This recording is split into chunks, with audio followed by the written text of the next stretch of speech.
এবার আকাশ থেকে নেমে আসছে ইয়েমেনের প্রতিশোধের আগুন। ইসরায়েলের মাঝ আকাশে হুতিদের ব্যালিস্টিক ক্ষেপণাস্ত্র, আর মুহূর্তেই কেঁপে উঠল তেল আবিব থেকে পশ্চিম তীর। সাইরেনের তীব্র শব্দে যেন থমকে দাঁড়ালো পুরো অঞ্চল। 28 সেপ্টেম্বর ইসরায়েলের আকাশ জুড়ে হঠাৎ লাল আলো, ডোম প্রতিরক্ষার শব্দ, বিস্ফোরণের প্রতিধ্বনি। ইয়েমেনের হুতি যোদ্ধাদের ছোড়া ব্যালিস্টিক ক্ষেপণাস্ত্র ছুটে আসে মধ্য ইসরায়েল ও দক্ষিণ পশ্চিম তীর লক্ষ্য করে।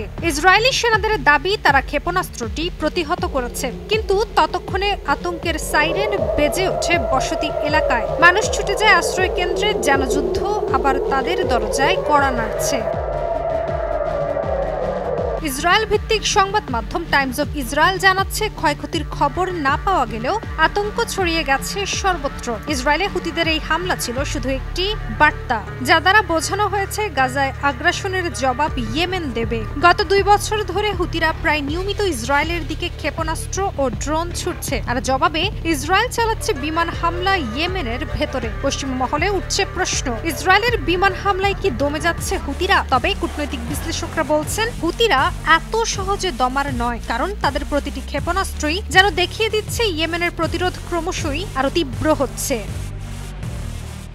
অন্যদিকে গাজায় চলমান ইসরায়েলি হামলা আরো ভয়াবহ রূপ নিয়েছে। 28 সেপ্টেম্বর রাতেই আবাসিক এলাকা, স্কুল, এমনকি হাসপাতালও মাটির সঙ্গে মিশিয়ে দিয়েছে নেতানিয়াহুর বাহিনী। আল জাজিরা বলছে, হতাহতের কাছে চিকিৎসা পৌঁছানো এখন প্রায় অসম্ভব। গাজার প্রতিটি পরিবার শোকাহত, প্রতিটি গলি রক্তে ভিজে গেছে। এখন পর্যন্ত অন্তত 65,000 ফিলিস্তিনি নিহত, আহত 1,68,000-এর বেশি, বাস্তুচ্যুত হয়েছে লাখ লাখ মানুষ।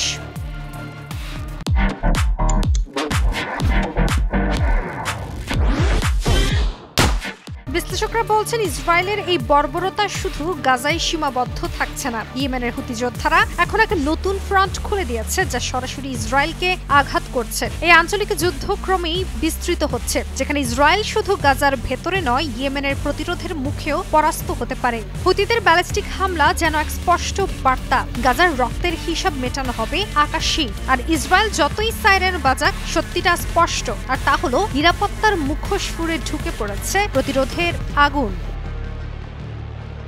কাজিয়া অহনা, নিউজ 24।